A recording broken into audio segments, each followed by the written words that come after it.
This is Dr. Zuhdi Jasser. I'm president of the American Islamic Forum for Democracy. I can't tell you how excited I am for this upcoming trip, as I'll be doing a tour through Australia, both in Melbourne and Sydney, from March 12th to 16th in Melbourne, and then from March 17th to the 20th in Sydney. The trip, thanks to the energy and work and dedication of Zuhdi Jasser, author of Ideological Jihad and Sharia Finance, A Question of Ethics, and also to the hard work of Hillary Friedland, who both of whom are longtime activists, have brought other internationally known speakers into Australia, and are just, as they would say, two someones who put together this unbelievable trip. I hope you can put some of the events on your calendar. I'll mention them to you shortly.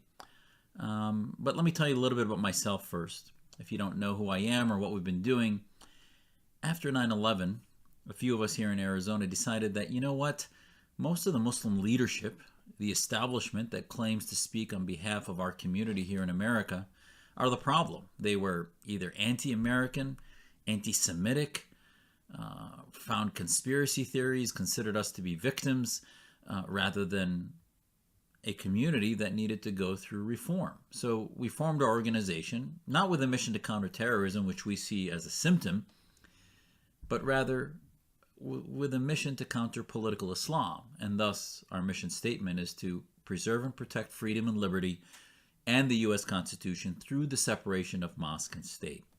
We've thus taken every opportunity we can to debate imams, to debate other leaders of the Muslim community, and to begin to have voices heard that diversity within our community is not about ethnic diversity of being Arabic, Farsi, Afghani, Egyptian, Pakistani, Russian, European, or American. It's not about ethnic diversity, it's about ideological diversity. And yet, unfortunately, most people still to today, 17 plus years after 9/11, still look at the Muslim community as a monolith, either all peaceful or all radical and violent. And it's actually neither. We are a diverse, complicated community. There isn't one Islam. There are many interpretations of Islam.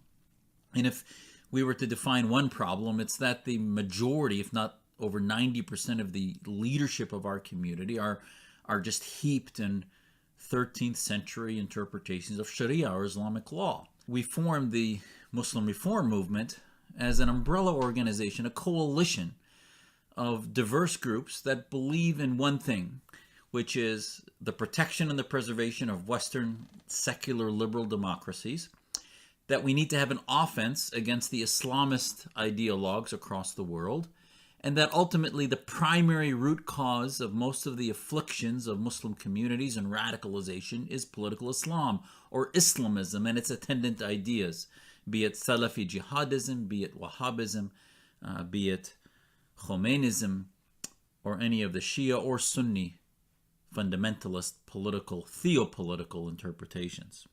So, if you're interested in diving into these issues, if you're interested in talking about immigration politics and how we vet Muslim immigrants or any immigrants, talking about free speech and the term Islamophobia, which I reject out of hand because it's a term used to suppress criticism and critical thinking within the Muslim community.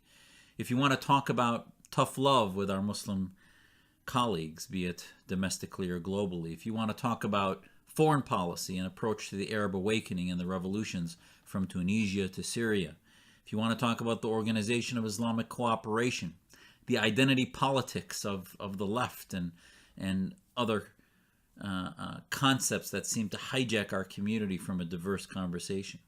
If you want to talk about the roots of anti-Semitism, the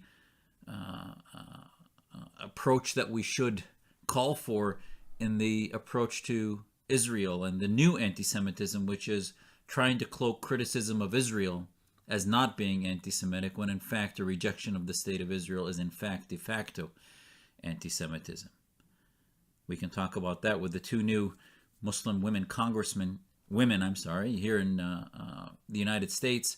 This conversation has really come to the forefront with the large platforms they've been given, as Ilhan Omar now is on the cover of Rolling Stone magazine this week, The conversation about anti-Semitism and bigotry of the Islamists and the far left has now come to a head. And further conversations about Muslim reform, who can or who should, do we have central authority in Islam, all these things I hope to have in our visit to Australia. So the tour, Islam and Islamism, public conversations with a Muslim reformist, yours truly. And I hope to engage the Muslim community publicly. We're having a panel so far. I think it's with Yasser Morsi, and it'll be a panel and a debate and a discussion, hopefully, on March 12th. On March 13th, we'll have an evening with Bernie Power. Both of these will be at the Melbourne City Conference Center. And then on March 16th in Sydney, we'll have a conversation with Professor Mehmet Ozalp, of the Director of the Center for Islamic Studies and Civilizations at Charles Sturt University. And hopefully, a significant number of contacts with the local community. I've never been to Australia, so I am just excited to no end to be able to visit our brothers and sisters across the Pacific. And I'll tell you, as much as there are obviously some differences between the United States and Australia, I think there are many commonalities. Not only have you had a number of domestic terror attacks from ISIS adherents, Al-Qaeda adherents, and others, but you've had many jihadists leave your country who were obviously insurgents and did not believe in your social contract, that went to fight for ISIS, and now some of whom are expecting to return. And the approach to that return, the radicalization, all brings about conversations about what it is that is Islamism, what it is that creates a separatist mentality that we need to treat. I look forward to meeting you. Please join us during this tour. I hope it'll be the beginning of a long conversation across this Pacific pond, if you will, and the beginning of a good friendship between not only Americans and Australians, but between folks, Muslims in Australia and Muslims in America, the Jewish community, Christian community, and all people of faith or no faith, and that we all come together for free speech and liberty. This is Zuhdi Jasser. Look forward to seeing you in Australia, in Melbourne or Sydney. God bless.